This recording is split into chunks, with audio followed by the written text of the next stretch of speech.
আমি তো হিন্দু লোক, আমি তো দাস, আমি ব্যবসা করি খাই। মোদি করলে মধু খেয়ে গরু কিনতে হবে, মোদি খেয়ে ঘুম নেই, রাত্রে ঘুম নেই, চিন্তায় মাথা খারাপ হয়ে যাচ্ছে।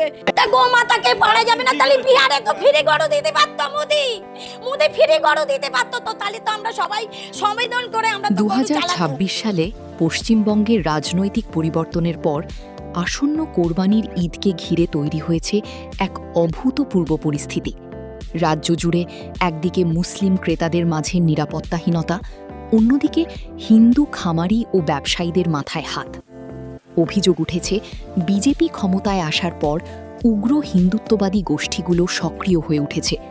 বাজার থেকে কোরবানির গরু কিনে ফেরার পথে মুসলিম ক্রেতারা বিভিন্ন জায়গায় বাধা, হয়রানি, এমনকি পশু ছিনিয়ে নেওয়ার মতো ঘটনার সম্মুখীন হচ্ছেন।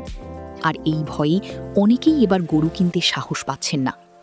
কিন্তু এই পরিস্থিতির সবচেয়ে বড় ধাক্কাটি লেগেছে সনাতন ধর্মাবলম্বী কৃষক ও ব্যবসায়ীদের ওপর। কারণ কোরবানির মৌসুমকে কেন্দ্র করেই বছরের বড় আয় করেন এই হিন্দু খামারিরা। ব্যাংক বা সমিতি থেকে লাখ লাখ টাকা ঋণ নিয়ে যারা গরু পালন করেছিলেন, ক্রেতার